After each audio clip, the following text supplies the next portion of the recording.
도스토옙스키의 마지막 걸작, 카라마조프가의 형제들. 이 소설은 그냥 이야기가 아니에요. 신, 인간, 선과 이 모든 거대한 질문들을 영혼의 법정에 세우는 작품이죠. 오늘 그 핵심을 한번 제대로 파헤쳐 보겠습니다. 자, 상황은 이렇습니다. 아버지가 살해당했어요. 그런데 세 아들 모두에게 동기가 있네요. 그럼 진짜 죄인은 누굴까요? 이 질문에서 모든 게 시작됩니다. 하지만 이건 단순한 추리소설이 아니에요. 범인을 찾는 과정을 통해서 인간 영혼의 가장 깊은 곳까지 들여다보는 거죠. 말하자면 심리 스릴러이자 우리 모두를 향한 거대한 질문을 던지는 법정 드라마라고 할 수 있겠네요. 네, 첫 번째 장, 한 가족의 살인사건입니다. 부제는 철학적 폭풍을 일으킨 범죄죠. 이 모든 비극의 시작은 바로 한 건의 살인사건이에요. 근데 이게 그냥 폭력사건이 아니고요. 한 가족을 넘어서 사회 전체를 뒤흔드는 그야말로 철학적인 폭풍의 눈이라고 할 수 있습니다. 그 중심에 바로 카라마조프 가문의 아버지, 퓨도르의 죽음이 있는 거죠. 피해자는 바로 퓨도르 파블로비치 카라마조프. 이 사람 절대 그냥 평범한 아버지가 아닙니다. 아들들한테 경멸받던 아주 방탕한 사람이었어요. 그러니까 여기서 중요한 건 이 사람이 단순한 피해자가 아니라는 점이에요. 거의 탐욕과 방탕의 화신 같은 인물이었거든요. 아들들한테 존경은 무슨 경멸의 대상이었죠. 그렇기 때문에 그의 죽음은 그냥 살인사건이 아니라 모든 인물들이 자기 내면의 가장 깊은 신념과 마주하게 만드는 일종의 도덕적 기폭제가 되는 겁니다. 사건 직후 상황을 한번 볼까요? 우선 정부를 주려고 준비해둔 3천 루블이 사라졌어요. 그리고 장남 드미트리가 돈 문제랑 또 같은 여자를 두고 아버지랑 사람들 앞에서 아주 격렬하게 다퉜거든요. 그러니 어때요? 드미트리가 바로 유력한 용의자로 체포됩니다. 겉보기엔 모든 증거가 장남 드미트리를 가리키는 것 같죠? 자, 이렇게 법정 드라마의 막이 오르는 듯 하지만 진짜 재판은 이제부터입니다. 두 번째 장, 세 형제, 세 개의 길입니다. 부제가 의미심장하죠? 용의자들은 살인뿐만 아니라 인류의 영혼 자체를 두고 심판받는다. 이게 무슨 말이냐면요. 법정이 주목하는 건 물론 드미트리지만 사실 이 소설의 진짜 주인공들, 바로 세 형제 모두가 용의선상에 있는 거나 마찬가지예요. 도스토옙스키는 이들을 통해서 단순히 누가 범인인가를 묻는 게 아니에요. 인간이 갈 수 있는 세 가지 다른 길, 그러니까 세 개의 다른 세계관을 통째로 심판대에 올려놓는 거죠. 자, 먼저 첫째, 드미트리. 이 사람은 열정의 길을 갑니다. 아주 충동적이고 감정적이죠. 마음과 욕망이 이끄는 대로 살아요. 어떻게 보면 아버지를 기질적으로 가장 많이 닮았어요. 뜨거운 열정과 본능의 상징이죠. 아버지처럼 충동적으로 죄를 짓기도 하지만 동시에 또 누구보다 간절하게 구원을 원해요. 그의 영혼은 정말 선과 악이 매일같이 싸우는 치열한 전쟁터 그 자체입니다. 다음은 둘째, 이반, 이성의 길입니다. 드미트리와는 정반대죠. 아주 총명하지만 차가운 지식인, 그리고 무신론자입니다. 그의 지성은 정말 강력한 강점이지만 동시에 가장 위험한 무기가 되기도 해요. 이반은 바로 근대적인 합리주의, 회의주의의 상징 같은 인물이에요. 신이 없는 세상에서 인간은 대체 뭘까?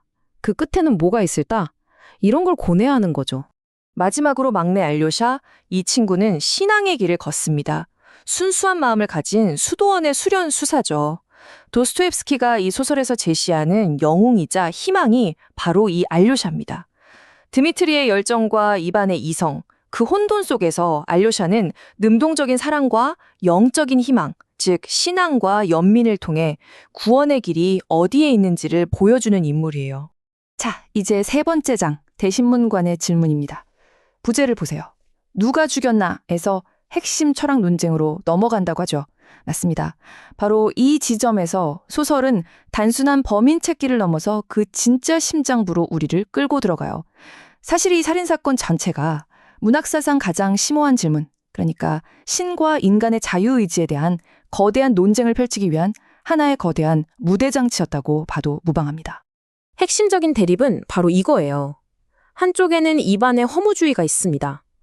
지성적으로 따져봤을 때 신이 없다면? 그럼 원래부터 정해진 도덕이나 법도 없다는 결론에 이르죠. 인간은 무엇이든 할 수 있는 자유로운 존재가 되는 겁니다. 반대편에는 알료샤의 신앙이 있어요. 신앙은 정반대로 가르치죠. 모든 사람은 다른 모든 사람에게 책임이 있다. 구원은 차가운 이성이 아니라 능동적이고 무조건적인 사랑에서 온다. 바로 이 두 세계관이 정면으로 충돌하는 겁니다. 그리고 이 모든 지적인 고뇌와 갈등은 결국 이반이 던진 이 한 문장으로 압축됩니다. 신이 존재하지 않는다면 모든 것이 허용된다. 와, 정말 무서운 말이죠? 그리고 이 말은 그냥 머릿속에서만 맴도는 철학적 가설이 아니었어요. 결국 누군가의 손에서 끔찍한 현실을 만들어내는 그야말로 방아쇠가 되어버립니다. 네 번째 장, 영혼에 대한 판결입니다. 살인범의 정체가 법정이 감당할 수 없는 더 깊은 진실을 드러낸다. 자, 이제 다시 사건으로 돌아와서 진짜 범인이 누군지 밝힐 시간이에요. 하지만 이거 하나는 꼭 기억해 주세요. 법정에서 내리는 판결이 이 이야기의 진짜 결말은 아니라는 걸요. 자, 그래서 진짜 살인범은 누구일까요? 여러분은 어떻게 생각하세요? 정황상 명백해 보이는 드미트리일까요? 아니면 혹시 또 다른 인물이 있는 걸까요? 놀랍게도 범인은 세 형제 중 한 명이 아니었습니다. 범인은 이반의 철학을 너무 열심히 들었던 한 사람이었어요. 그 철학을 고지곧대로 받아들여서 그걸 직접 행동으로 옮겨버린 인물이었죠. 그의 이름은 스메르자코프, 바로 카라마조프가의 사생아인 넷째 아들이자 하인이었습니다. 그는 이반의 그 무신론적인 철학을 자기 멋대로 내면화해서 아버지 살해를 정당화하는 데 써먹은 거예요. 모든 게 허용된다고? 그럼 내가 유산을 차지하려고 아버지를 죽이는 것도 괜찮겠네? 이렇게 생각해버린 거죠. 정말 끔찍하죠.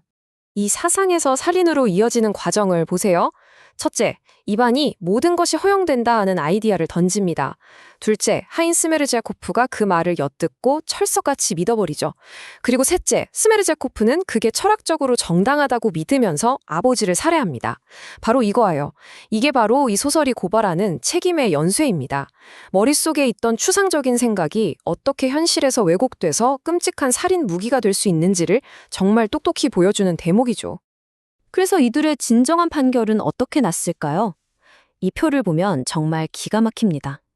먼저 드미트리, 법적으로는 유죄 판결을 받고 시베리아 20년형을 선고받죠. 하지만 역설적으로 그는 그 끔찍한 고통을 통해서 영적으로 다시 태어나고 구원의 가능성을 찾게 됩니다.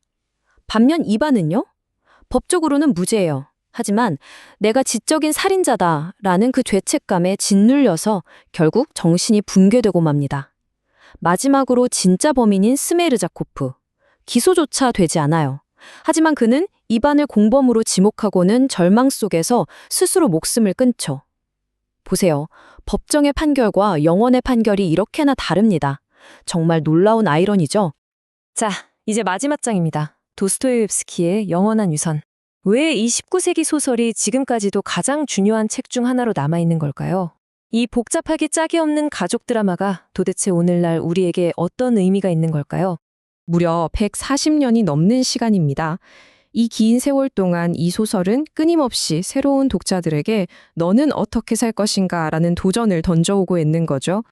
이 소설이 현대 사상에 미친 영향을 보면 정말 대단해요. 심리학의 거장 프로이트는 역사상 가장 위대한 소설이라고 극찬하면서 이 책을 연구했고요. 철학에서는 알베르 카뮤 같은 실존주의자들의 핵심 텍스트가 됐습니다. 신학계에서는 말할 것도 없죠. 신앙과 의심, 구원에 대한 논쟁은 지금도 전 세계 신학교에서 연구되고 있어요. 문학계에서도 프란츠 카프카부터 현대 작가들까지 수많은 작가들이 이 책에서 영감을 받았습니다. 말 그대로 수많은 분야가 이 소설이 던진 질문들 위에서 발전했다고 해도 과언이 아닌 거죠. 이런 엄청난 깊이는 어디서 나왔을까요? 바로 작가 도스토옙스키 자신의 삶과 떼려야 뗄 수가 없습니다. 그는 10년 동안이나 시베리아 유배 생활을 했어요. 그 극한의 고통 속에서 인간과 신앙의 본질에 대해 처절하게 고민했고 그 모든 통찰을 바로 이 마지막 작품 카라마조프가의 형제들에 남김없이 쏟아 부은 겁니다.